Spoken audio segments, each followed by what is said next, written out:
கர்த்தருக்கு செலுத்துவோம். நிச்சயமாய் கர்த்தர் நம்மை ஆசீர்வதிப்பார். சங்கீதம் 119 கர்த்தன் வேதத்தின் மகத்துவத்தை தியானித்து வருகிறோம். அதன் 121வது வசனத்தை வாசிக்க கேட்போம். சங்கீதம் 119 121. நியாயமும் நீதியும் செய்கிறேன்,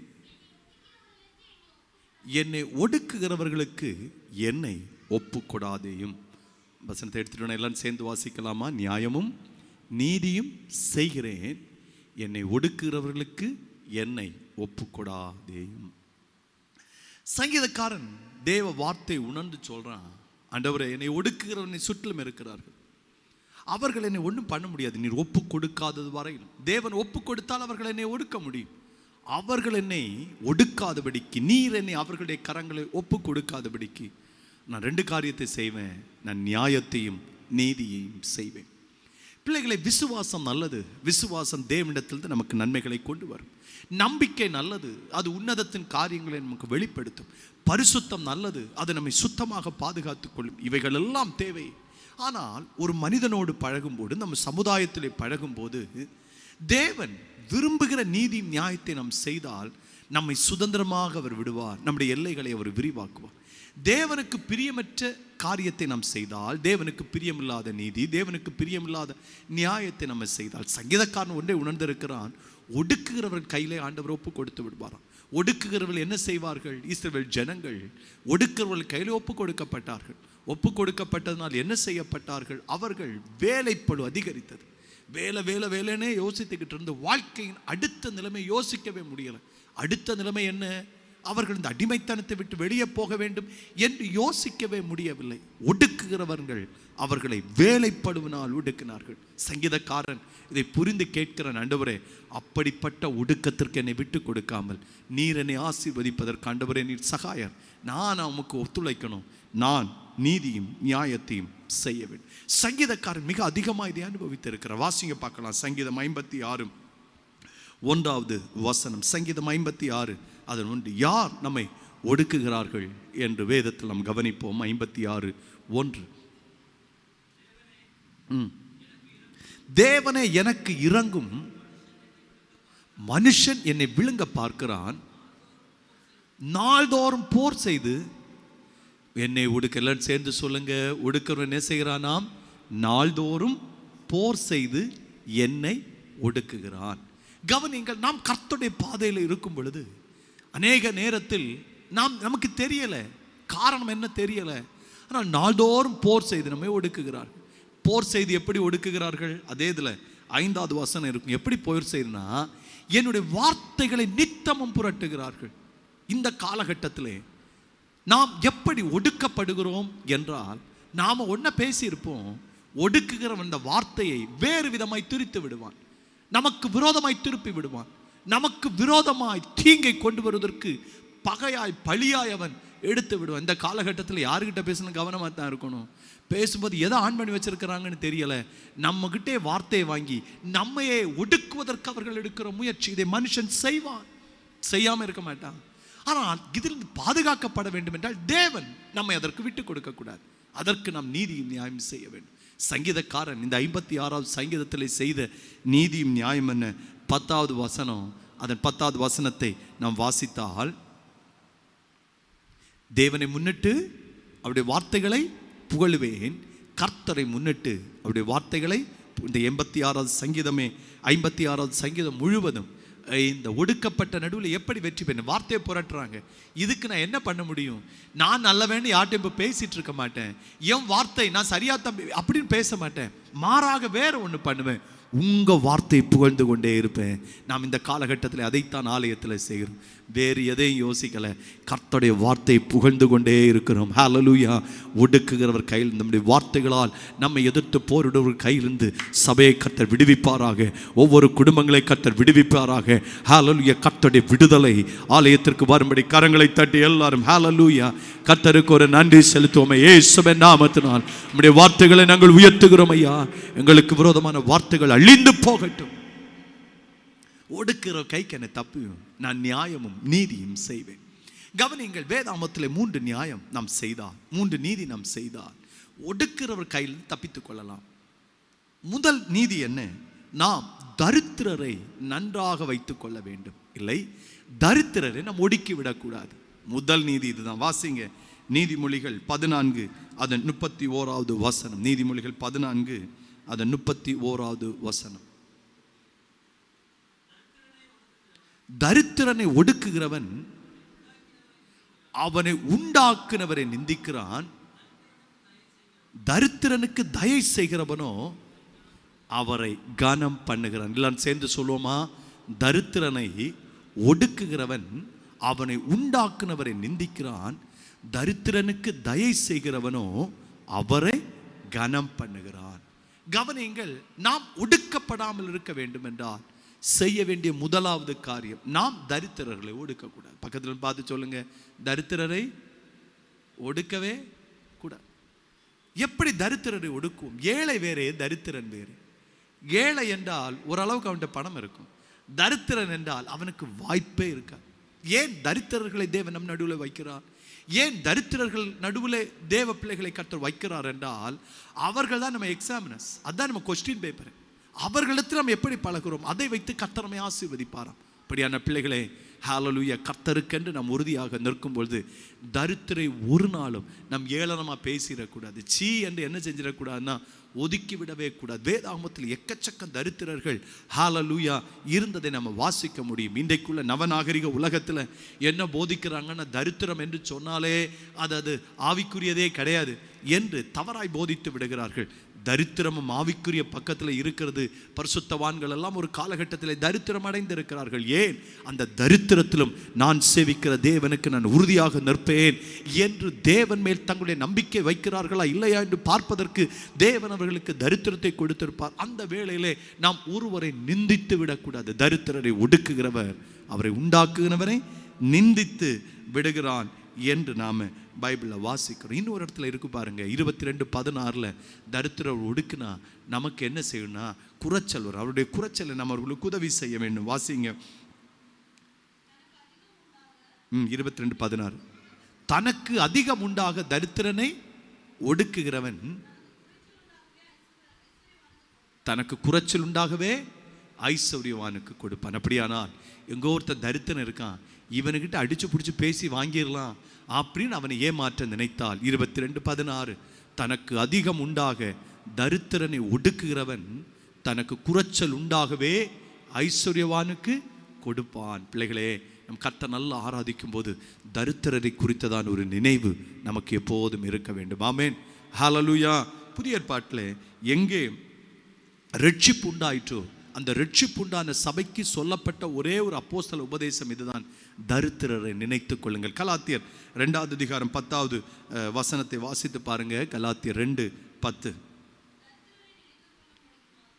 தரித்திரரை நினைத்து கொள்ளும்படிக்கு மாத்திரம் சொன்னார்கள், அப்படி செய்யும்படி அதற்கு முன்னமே நானும் கருத்துள்ளவனாயிருந்தேன். தரித்திரர் நினைத்து கொள்ளும்படிக்கு மாத்திரம் எனக்கு சொன்னார்கள், அப்படி செய்யும்படி அதற்கு முன்னமே நானும் கருத்துள்ளவனாய். புறஜாதிகள் சபை ஒன்று உருவாயிற்று. புறஜாதிகள் சபையாக இருக்க முடியுமா இல்லையா என்கிற கேள்வி அப்போஸ்தலர்களுக்குள் எழும்பிற்று. அப்போது ஆண்டவர் தந்துவிட்டார் என்று சொல்லிட்டு அவர்கள் சில ஒப்பந்தங்களை பண்ணுவாங்க. அதுக்கு முன்னால் சில ஒப்பந்தம் இருக்கும். நறுங்குண்டு செத்ததை இது செஞ்சிடக்கூடாது, விபச்சாரத்திற்கு விலகி இருக்க வேண்டும் என்று சொல்லிவிட்டு சொல்லுவார்கள், தரித்திரரை நினைத்து கொள்ளுங்கள். பிள்ளைகளே, ஆவிக்குரிய வட்டாரத்தில் இருக்கிற நானும் நீங்கள் நல்லா ஜெபிக்கலாம், எல்லாம் செய்யலாம். ஆனால் ஹல்லேலூயா, தரித்திரை நினைத்து கொள்ள கர்த்தர் நமக்கு நல்ல கிருபையை தருவாராக. ஹல்லேலூயா. இந்த நீதி கர்த்தருடைய சமூகத்தில் எண்ணப்பட்டிருக்கும். தரித்திரருக்கு ஹல்லேலூயா நம்ம எதை செஞ்சாலும் அவர்களை உண்டாக்குனவரை நாம் கனம் பண்ணுகிறோம். ஹல்லேலூயா. எத்தனை பேர் கர்த்தருக்கு ஸ்தோத்திரம் சொல்லுவீங்க? இந்த நீதி நம்முடைய ஹல்லேலூயா இதில் உண்டாகட்டும். யாக்கோபு 2:5 இந்த தரித்திரை குறித்து இன்னொரு வார்த்தை சொல்லப்பட்டிருக்கிறது. யாக்கோபு 2:5. ஜேம்ஸ் 2:5, யாக்கோபு 2:5. சகோதரரே கேளுங்கள், தேவன் இவ்வுலகத்தின் தரித்திரரை விசுவாசத்தில் ஐஸ்வர்யவான்களாகவும்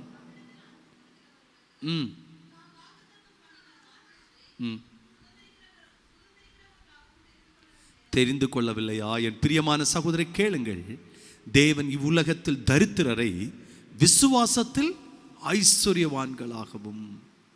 தம்முடைய ராஜ்யத்தை சுதந்திரிக்கிற அந்த மேன்மையான பதவியும் அவர்களுக்கு கொடுத்திருக்கிறார். கவனியுங்கள், தரித்திரரை ஆண்டவர் ஒரு நாளும் கைவிட்டதில்லை. தரித்திரரை, ஒரு ஏழை விதவை போய் காணிக்க போட்டாலாம், நம்மனா 1 லட்சம் 2 லட்சம் காணிக்க கொடுத்தவங்க எழும்பி நில்லுங்க பிரதர், இவ்வளவு கர்த்தருக்கு கொடுத்திருக்கிறார் என்று அவர்களை கனப்படுத்தி இருப்போம். ஆனால் இயேசுவோ என்ன செஞ்சாராம்? தரித்திரர் எப்படி கனப்படுத்தினார்டா, ஒரு அம்மா காணிக்க போட்டோன்னே எல்லாருக்கும் அந்த அம்மாவை குறித்து சொல்லுவாங்க, இவள் தனக்குண்டான எல்லாவற்றையும் கர்த்தருக்கு கொடுத்தாள். அப்ரிசியேஷன், அவங்களை பாராட்டின, பரவாயில்ல நீ சூப்பராக பண்ணியிருக்கிற, நல்லா பண்ணியிருக்கிற என்று பாராட்டினார்கள். தரித்திரரை நாம் நினைத்து கொள்வோம் என்றால் ஹல்லேலூயா, நம்மை ஒடுக்கத்திற்கு தேவன் விலக்கி நம்மை சுதந்திரமாய் நடத்துவதற்கு ஆண்டவர் போதுமானவராக இருக்கிறார். ஹல்லேலூயா. இன்னைக்கு கேட்கிறவர்களே, நீங்கள் ஒரு வீட்டில் போகிறீங்க, இல்லை திருமணமாகி ஒரு வீட்டுக்கு போகிறீங்க, அந்த வீட்டில் கொஞ்சம் பணம் குறைவாக இருக்கிறது என்பதற்காக உங்கள் வார்த்தையினாலே வேறு எதுனாலும் உங்களை காயப்படுத்திடக்கூடாது. அதுதான் தரித்திரர், ஒடுக்காதிருங்கள். ஒருவேளை உங்களுக்கு அப்படிப்பட்ட ஒரு சூழ்நிலையில் நீங்கள் போகிறீங்க அப்படின்னா, நீங்கள் தரித்திராயிருந்து ஒருவேளை ஐஸ்வர்யமான ஒரு வீட்டுக்குள்ளால போகிறீங்கன்னா, உங்கள் தரித்திர எண்ணம் அந்த ஐஸ்வர்யத்தை அசட்டை பண்ணக்கூடாது. உங்களை ஆசீர்வதிக்க தான் கர்த்தர் அங்கே கொண்டு போயிருக்க. ஸ்தோத்திரத்தோடு அதை ஏற்றுக்கொள்ள வேண்டும். தரித்திரரை கனப்படுத்த கர்த்தர் உதவி செய்வாராக. 2, என்ன நீதி செய்தால் ஒடுக்கத்திற்கு தேவன் நம்மை பாதுகாப்பாராம். வேதம் நமக்கு கற்றுத்தருகிறது, துரத்தி விடப்பட்டவர்களுக்கு நாம் ஆதரவு கொடுக்க வேண்டுமாம். திரும்ப சொல்றேன், துரத்தி விடப்பட்டவர்களுக்கு நாம் ஆதரவு கொடுக்க வேண்டும். எல்லா துரத்தி விடப்பட்டவர்கள் சொல்லலை, சில தேவனால் துரத்தி விடப்பட்டிருப்பார்கள், நோக்கத்திற்காக துரத்தி விடப்பட்டிருப்பார்கள். அவர்களுக்கு நாம் ஆதரவு செலுத்தும் பொழுது தேவனே நம்மை கண்ணோக்கி பார்க்கிறாராம். வாசிங்க ஏசாயா 16 அதிகாரம் 4வது வசனம். ஏசாயா 16:4.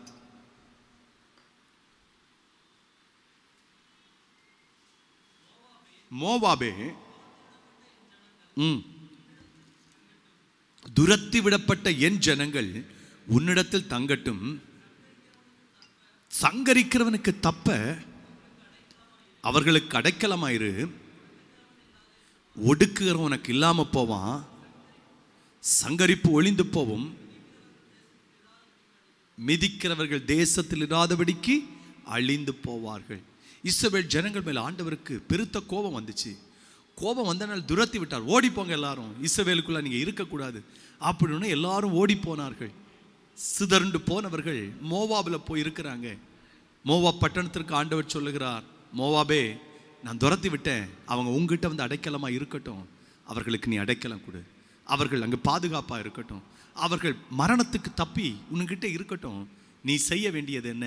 அவர்களை பாதுகாத்தால் நீ ஒடுக்கிறவர்களுக்கு தப்பி இருப்பாய், மிதிக்கிறவர் உன்னை விட்டு போயிடுவாங்க, நான் உன்னை ஆசீர்வதிப்பேன். என்னை கேட்கிறவர்களே, சில இடத்திலே தேவன் அப்படிப்பட்ட சூழ்நிலை நம்மை கொண்டு போய் வைப்பார். யாரோ ஒருத்தங்க துரத்தி விடப்பட்டிருப்பாங்க, தள்ளப்பட்டிருப்பாங்க, அவர்களுக்கு அடைக்கலம் கொடுக்க வேண்டும். சபை அப்படிப்பட்டவர்களுக்கு அடைக்கலம் கொடுக்கிற ஒரு அடைக்கல பட்டணமாக மாறட்டும். நம்முடைய தனிப்பட்ட வாழ்க்கையிலும் அப்படிப்பட்ட ஒன்று வந்தால் அவர்களுக்கு உதவி செய்வதற்கு தேவன் நல்ல இருதயத்தை நமக்கு தருவாராக. ஆமேன். ஹல்லேலூயா, ஹல்லேலூயா. அவர்கள் நல்லவர்களாக இருக்க கர்த்தர் உதவி செய்யட்டும். இதை நாம பைபிள் அழகா வாசிக்கலாம். 1 சாமுவேல் 25, 10, 11 ஆகிய வசனங்கள். 1 சாமுவேல் 20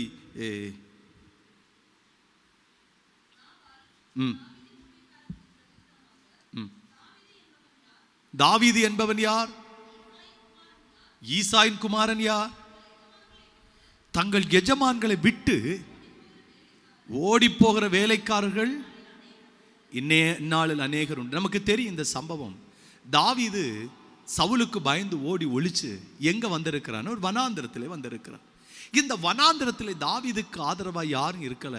22வது அதிகாரம் 1, 2 ஆகிய வசனங்கள் என்ன சொல்லுதுன்னா, கடன்பட்டவங்க, பிரச்சனைக்குரியவங்க எல்லாரும் யாருக்கு வாசிங்கள். 22, 1, 2 ஆகிய வசனங்கள்.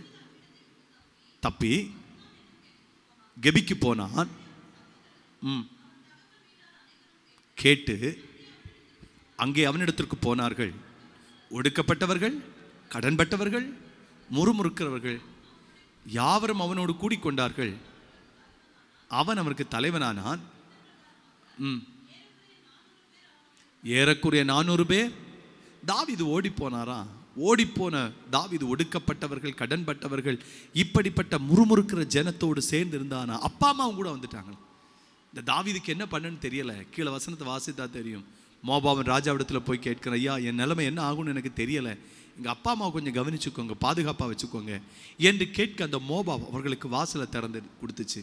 உட்காரட்டும், உங்கள் அப்பா அம்மா இங்கே உட்காரட்டும். இவன் என்ன பண்ணுகிறான், அந்த ஊரில் சின்ன வேலை செய்கிறான்.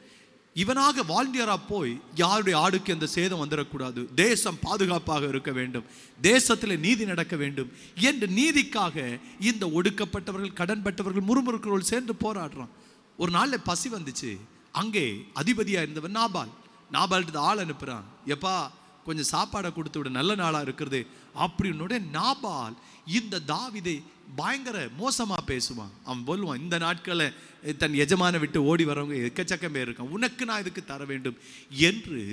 தாவீது தரித்திரமாக இருக்கும்போது, தாவீது மிகவும் துரத்தப்பட்டவனாக இருக்கிற அந்த காலகட்டத்திலே அவனை மிக மிக மோசமாய் நாபால் பேசினான். வந்தது பாருங்க தாவீதுக்கு கோபம். தாவீதுடைய கரத்தை நாபால் மேல் போட கர்த்தர் அனுமதிக்கலை. சம்பவம் நமக்கு தெரியும்.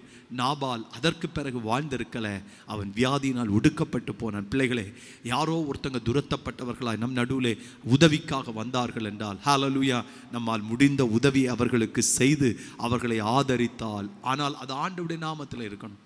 சரியா? யாரும் நம்மளை ஏமாற்ற வந்து ஏமாந்து விடதை குறித்து சொல்லலை. அதில் நம்ம கவனமாக இருக்க வேண்டும். தேவன் நமக்கு நல்ல ஞானத்தை தருவாராக. ஆனால் தேவனே நமக்கு சொல்லுவார், இவர்களுக்கு உதவி செய், இவர்கள் கஷ்டத்தில் இருக்கிறாங்க, இந்த பிரச்சனைக்குள்ளால் இவர்களுக்கு உதவி செய் என்று ஆண்டவரே நமக்கு சொல்லுவார். இந்த காலகட்டத்தில் தேவன் நமக்கு நல்ல ஞானத்தை தர வேண்டும்.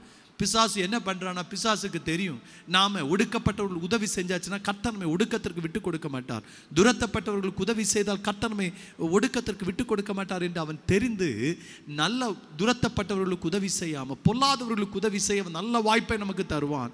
அதை நம்ம அறிந்து நல்லவர்களுக்கு உதவி செய்ய கர்த்தர் நமக்கு உதவி செய்வாராக. ஆமென். நிறைய பேர் அனுபவம், என்னை சேர்த்து தான் சொல்கிறேன், உதவி செஞ்சு செஞ்சு நம்ம காயப்பட்டுட்டோம். எல்லாரும் இப்படி தாயா நமக்கு துரோகியாக மாறிடுவாங்க. இன்னைக்கு கேட்கிற அந்த காயங்களை எல்லாம் விட்டுக்கிட்டு இன்னும் உதவி செய்யத்தக்கதான நல்ல கிருபையை கர்த்தர் நமக்கு தருவாராக. ஹல்லேலூயா. எத்தனை பேர் கர்த்தருக்கு ஸ்தோத்திரம் சொல்லுவீங்க? துரத்தி விடப்பட்டவர்களை ஆமென் பாதுகாக்கிற ஒரு அடைக்கல பட்டணமாய் சபை மாறட்டும். பிள்ளைகளாகிய நானும் நீங்களும் மாறுவோம். அப்படி மாறும் பொழுது தேவன் நம்மை ஒடுக்கத்திற்கு விலக்கி பாதுகாப்பாராம். ஒன்று உங்களுக்கு சொன்ன தரித்திரரை நினைத்து கொள்ள வேண்டும். 2 உங்களுக்கு சொன்ன துரத்தி விடப்பட்டவர்களுக்கு நாம் உதவி செய்ய வேண்டும்.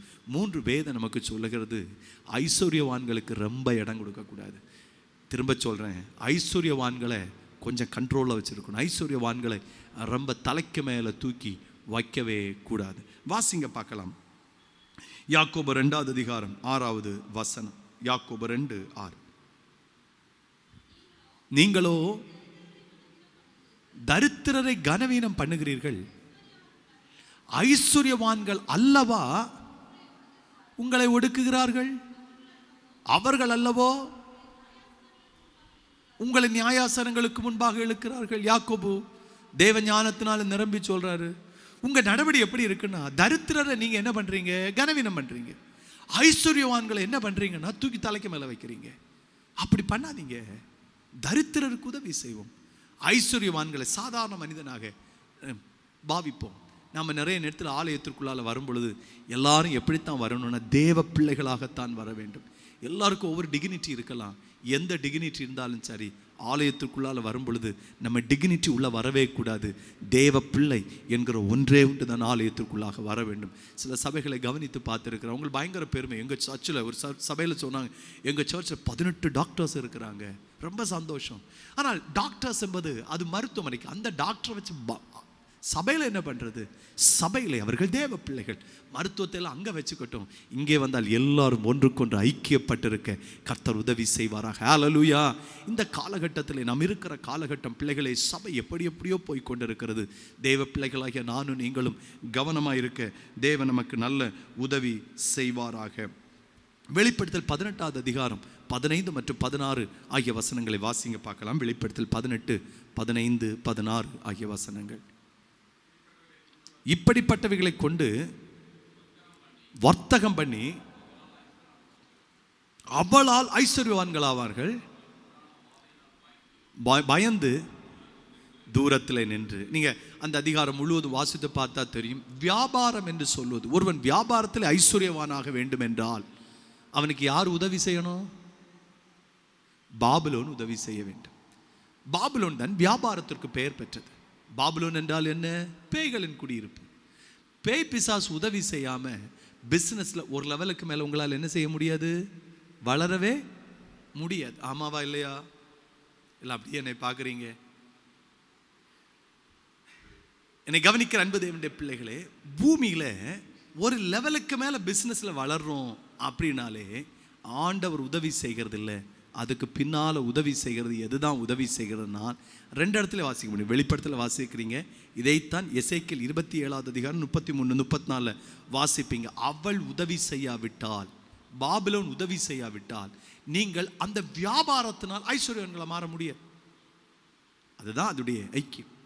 கவனிங்கள், அதனால தான் பைபிள் சொல்லுது, ரொம்ப இந்த வியாபாரிகள் அவங்களை கூப்பிட்டு என்ன செஞ்சிடக்கூடாதுன்னா சபையில் தூக்கி வச்சிடக்கூடாது. ஏன்? அது பொல்லாத ராஜ்யத்திற்கு இடம் கொடுப்பது. அதனால தான் ஆண்டவர் ஆலயத்தை சுத்திகரிக்கும் போது காசுக்காரெல்லாம் தூக்கி என்ன செஞ்சார்னா தூக்கி வீசணும். என் வீட்டை வியாபார ஸ்தலமாக்கி விட்டீர்களே, என் வீட்டை கொள்ளை கூட்டமாக்கி விட்டீர்களே. கவனிங்கள், என்னை கேட்கிற அன்பு தேவனுடைய பிள்ளைகளே, தேவன் நமக்கு நல்ல கிருபையை தருவாராக. உங்கள் எல்லாரையும் கர்த்தர் ஆசீர்வதிப்பாராக. சபையிலே வியாபாரிகளுக்கான கூட்டம், பிஸ்னஸ்மேன் ஃபெலோஷிப் என்று வைத்தாலே முடிந்து போய்விட்டது. பாபிலோனை உள்ள கூப்பிட்டுட்டோம். ஒருவேளை ஃபுல் ஸ்விங்கில் அவங்க வரலை, அதற்கு நம்ம வாசலை திறந்து கொடுத்துட்டோம். சபைகளுக்குள்ளால, எந்த சபைக்குள்ளாலும் சரி, பிஸ்னஸ்மேன் ஃபெலோஷிப் இல்லைன்னா வியாபாரிகளுக்குன்னு ஒரு கூடுகை வந்துச்சுனாலே வழி விலகுகிறது என்பது தான் பொருள். நீங்கள் நல்ல வியாபாரம் பண்ணுங்க, நல்லா கர்த்தருக்கு உண்மையாக செய்யுங்க. பிஸ்னஸ் பண்ணக்கூடாதுன்னு பைபிள் சொல்லலை. 5 தாலந்தை 10 வேண்டும், 2 4 வேண்டும், 1 கொண்டு போய் புதைச்சி வைக்கக்கூடாது. பிஸ்னஸ் பண்ணணும். ஆனால் பிஸ்னஸ் எதுக்காக பண்ணணும்னா, நாம் சும்மா வீட்டில் உட்கார்ந்துடக்கூடாது. நம்முடைய தேவைகள் சந்திக்கப்பட வேண்டும், நாம நல்லா இருக்கணும். அதுதானே நோக்கமாக இருக்க வேண்டுமே தவிர ஐஸ்வர்யவானாக வேண்டும் என்கிற நோக்கம் நம்முடைய வியாபாரத்தில் நமக்கு இருக்கக்கூடாது. காம்படிட்டிவ், நான் தான் நம்பர் 1 வரணும், அப்பதான் தேவனுக்கு நாம மகிமை என்கிற நோக்கத்தில் தவறிடக்கூடாது. ஏன்? பணத்தை பார்த்த ஒருவனும் குடி பழக்கத்தின் அடிமைத்தனத்திலிருந்து கூட வெளியில் வந்துடுவான். ஆனால் பணத்தை பார்த்துட்டானா அந்த அடிமைத்தனத்தில் அவனை மீட்டெடுக்கவே முடியாது. பணத்தை வைத்து அவனால் எதையும் சாதிக்க முடியும். பிள்ளைகளே, ஹல்லேலூயா, தேவன் நம்மை ஒடுக்கத்திற்கு ஒப்பு கொடுக்காமல் இருக்க வேண்டும் என்றால், ஹல்லேலூயா, ஐஸ்வர்யத்தை நாம் கட்டுப்பாட்டில் வைக்க கர்த்தர் உதவி செய்வாராக. ஆமென். ஹல்லேலூயா, ஹல்லேலூயா. இன்னொரு வார்த்தை நம்ம அங்கே வாசிக்க முடியும். நமக்கு எல்லாருக்கும் தெரிந்தா, இயேசுகிட்ட ஒருத்தன் வருவான், ஆண்டவரே, நல்ல போதகரே, நான் என்ன செய்யணும்? நித்திய ஜீவனை சுதந்திரித்துக் கொள்வது. ஆண்டவர் பிரமாணத்தை சொல்லிட்டு சொல்லுவார். அவன் சொல்லுவான், சிறு வயது முதல் நான் இதெல்லாம் கடைபிடித்துக்கிட்டு வரேன் அப்படின்னு. அடுத்த வசனம் சொல்லுவார் ஆண்டவர், இன்னும் உன்னிடத்தில் ஒரு குறை உண்டு, உனக்கு உண்டான எல்லாவற்றையும் விற்று. நாம என்ன சொல்லியிருப்போம்? கொண்டு வந்து சபையை கட்டி ஊழியக்காரனாரு ஆண்டவர்ன்னு சொன்னார்னா, விற்று முதல்ல கொண்டு யாருக்கு கொடு? அதைத்தான் வேதம் சொல்லுங்க. தரித்திரனை கனப்படுத்து, விற்று தரித்திரனை கொடுத்துக்கிட்டு பின்பு நீ என்ன செய்? போயிட்டானா? ஆண்டவர் திரும்பி பார்த்து சொன்னானா, இவன் பரலோகத்துக்கு வரதை விட ஊசியின் காதில் எது போயிருமா? ஒட்டகம் நுழைஞ்சிடும். எவ்வளவு தெளிவாய் ஆண்டவர் சொல்லி இருக்கிறார். ஐஸ்வர்யன் லாசர்யன் கதையை சொல்லி இருக்கிறார். ஐஸ்வர்யான் பூமியில நல்லா இருந்தான், பூமியில எல்லாம் சரியா செஞ்சான், நான் பரலோகம் போகலை. பிள்ளைகளே, ஒடுக்கப்படுகிறவன் கையில் ஒப்பு கொடுக்கப்பட்டான். நாம் நல்லாக இருக்க வேண்டும், செல்வ செழிப்போடு இருக்க வேண்டும், குறைவில்லாமல் நிறைவாக இருக்க வேண்டும். ஆனால் நமக்குள்ளால் என்ன வந்துடக்கூடாதுன்னா, பாபிலோனின் புத்தி வந்துடக்கூடாது, வியாபார நோக்கம் வந்துடக்கூடாது. ஹல்லேலூயா. இன்றைக்கு செழிப்பின் உபதேசம் என்று சொல்லுவதே இந்த பாபிலோனை உள்ளால கூப்பிடுறதான். நீ என்ன வேணாலும் பண்ணு, பணத்தை உண்டாக்கு. ஹல்லேலூயா. பாபிலோனை உள்ளால வர வச்சுட்டோம். ஆனால் உண்மையாக கர்த்தர் நாம எதில் மகிமைப்படும் என்றால், தேவையில்லாத பணம் எதுவும் கர்த்தருடைய ஆலயத்திற்கு வராம தேவனுடைய ஆலயத்தின் ஹல்லேலூயா பொக்கிஷ சாலை பரிசுத்தமாக்கப்பட்டிருக்கும் என்றால், ஜனம் பரிசுத்தமாக்கப்பட்டிருக்கும். ஹல்லேலூயா. தேவன் நல்ல கிருபையை நமக்கு தருவாராக. சபை இதில் நிலைத்து நிற்க வேண்டிய கிருபையை கர்த்தர் தரட்டும். எல்லாம் நம்ம நிற்கிற இடமே ரொம்ப ஷேக்கிங்கான ஒரு ஸ்டேஜில் தான் சபை நின்று கொண்டிருக்கிற. சபை என்றால் நம்முடைய சபையை சொல்லலை, எல்லா சபைகளையும் சொல்கிறேன். எல்லாம் ஷேக்கிங்கான இந்த இடத்துல இருக்கிறது. பாபேல எல்லாரும் உள்ளுக்கு கொண்டு வந்துட்டோம். பிள்ளைகளே, இதிலும் சுத்தமாய் நிற்கிறவர்கள் உண்டு. அந்த சுத்தமாய் நிற்கிறவர்கள் பட்சத்தில் நிற்க தேவன் நமக்கு நல்ல கிருபையை தருவாராக. அப்படி நின்றால் ஒடுக்குகிறவர்களுக்கு கர்த்தர் நம்மை ஒப்புக் கொடுக்க மாட்டார். நிறைவாக ஒரு வசனத்தை வாசித்து நிறைவு செய்வோம். சகரியா 9வது அதிகாரம் 8 மற்றும் 9 ஆகிய வசனங்கள். சகரியா 9வது அதிகாரம் 8 மற்றும் 9.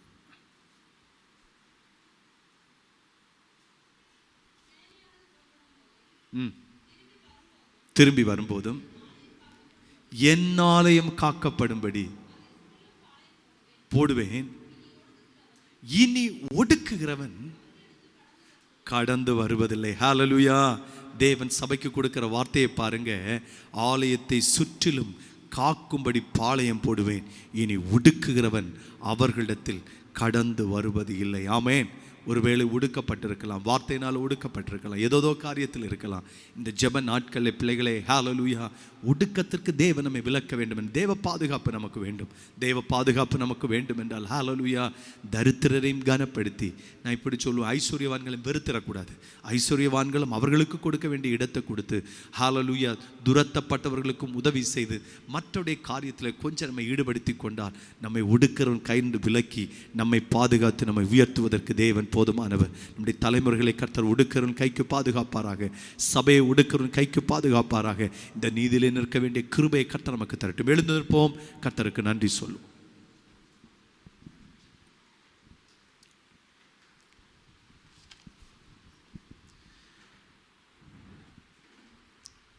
ஒடுக்கிறவன் கைக்கு தேவன் நம்மை பாதுகாக்கும்படி கர்த்தருக்கு ஸ்தோத்திரம் செலுத்துவோம். நீதி நியாயம் செய் கர்த்தர் நம்ம எல்லாருக்கும் கிருபை செய்யும்படி கர்த்தருக்கு ஸ்தோத்திரம் சொல்லுவோம். தரித்திர நினைத்து கொள்ளும்படி கர்த்தர் நமக்கு நல்ல கிருபை தரும்படி கர்த்தருக்கு ஸ்தோத்திரம். துரத்தப்பட்டவர்கள் அவர்களுக்கு உதவி செய்யக்கூடிய ஒரு பாக்கியத்தை கர்த்தர் நமக்கு தருவார் என்றால் மனநிறைவோடு அதை செய்ய கர்த்தர் நமக்கு உதவி செய்யும்படி கர்த்தருக்கு ஸ்தோத்திரம். ஹல்லேலூயா, ஹல்லேலூயா. ஐஸ்வர்யத்துக்கு பின்னால ஓடாம, ஐஸ்வர்யவான்களுக்கு பின்னால ஓடாம, கர்த்தருக்கு பின்னால ஓட தேவன் நமக்கு உதவி செய்யும்படி கர்த்தருக்கு ஸ்தோத்திரம். அந்த நம்ம எல்லார் மேல் கர்த்தர் கிருபையா இருக்கும்படி கர்த்தருக்கு ஸ்தோத்திரம். தூரத்தில் நம்ம கவனித்த பிள்ளைகளை கர்த்தர் ஆசீர்வதிக்கும்படி கர்த்தருக்கு ஸ்தோத்திரம். உதவிக்காக வந்த பிள்ளைகள் எல்லாம் கர்த்தர் மறைத்துக் கொள்ளும்படி கர்த்தருக்கு ஸ்தோத்திரம். சேர்ந்து சொல்லுவோம், என் ஆத்துமாவே கர்த்தரை ஸ்தோத்திரி, என் முழுமையுடைய பரிசுத்த நாமத்தை ஸ்தோத்திரி.